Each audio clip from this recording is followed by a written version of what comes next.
I remember when everything good that would happen in my life, or everything that I would deem good, um, I would thank God for it. I would give God the glory in it.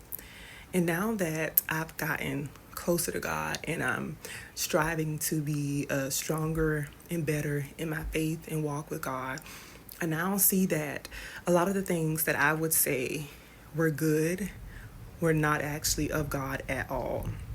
And what brought this about is the fact that I look at the world today and I see a lot of people who they thank God and they give God the glory and the acknowledgement in whatever they may deem as good and that's happening and going on in their life. And I sit back and I look and I watch and I'm like, that has nothing to do with God. That is the opposite of God. That is actually what God calls us to come out of and from amongst, to separate ourselves from. And it just reminds me that in that time, I didn't know God for myself. I would say I love God because I knew Him based off other people's walk and relationship with Him, but I didn't know God. My heart was far from God. And I see that in our world today. I see that people say they love God with their mouths, but their hearts are far from God. They don't know God for themselves.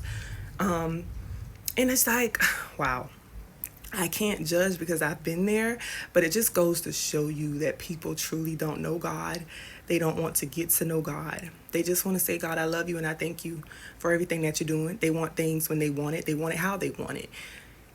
And the truth of the matter is, it's not of God at all. It's not of God at all. He calls us to clothe ourselves in Christ, to put on His character, to share the same values as Him, to walk a life that's a reflection of Him.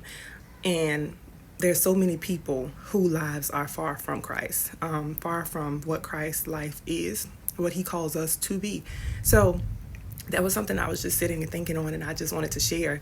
And I encourage anyone who watches this video to make sure you know God for yourself and make sure you look over your life and make sure that it's not your own desire that you are giving God glory in and it actually goes against Him, and it's not of Him. Because everything that we may deem as good or call good, God may say that's not of me and that's actually bad. So just make sure you're doing that. You're looking over yourself and make sure that you're looking over your own walk with God and make sure that your heart is not far from Him.